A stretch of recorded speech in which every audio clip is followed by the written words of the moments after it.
Well, being neurologist by profession and FIFA Chief Medical Officer, we are very much aware that concussion is an issue we have to deal with. We started actually 10 years ago when we invited top experts to discuss within a consensus meeting. And it was the first publication in the British Journal of Sports Medicine, 2005, on head and neck injuries. We followed on this issue and had the second consensus meeting 2007 and published in the same journal the current body of knowledge 2008.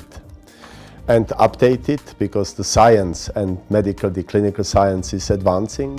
The last meeting was 2012 in the home of FIFA, again top experts from around the world, representative of international federations gathered together, and this is the most recent update again published. The conclusions are going into the direction of appropriate management of concussion.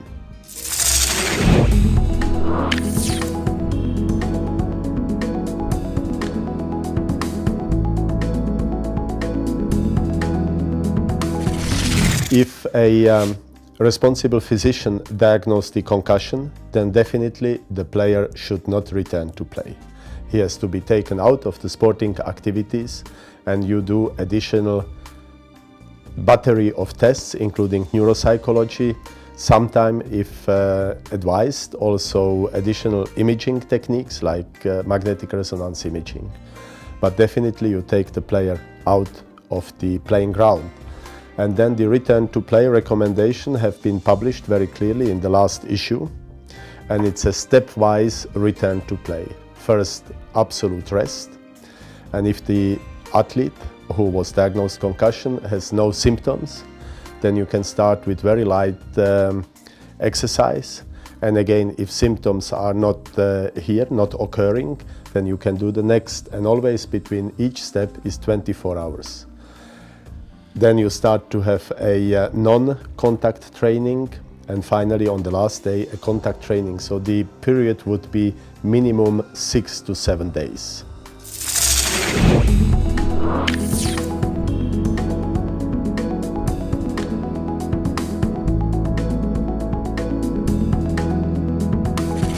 This is exactly the same relationship as we have with our patients. If I am a doctor of a patient, then I am responsible for the management of health and disease. And on the football pitch, it's exactly the same. The doctor is responsible for the health or for appropriate management of the injuries. The players, the doctors, and also the managing team, the coaches and the managers, they have been informed about the procedure, how it works in different courses. So the final decision is with the team doctor.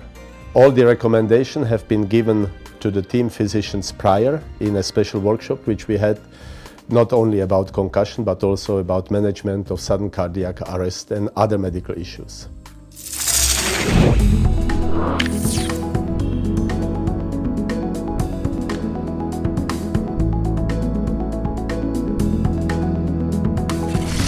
Well, to avoid concussion, of course, this is very important. That's prevention.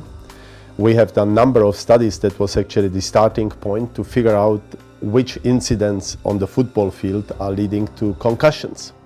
We have identified one, and that was elbow to head in aerial fights for the ball.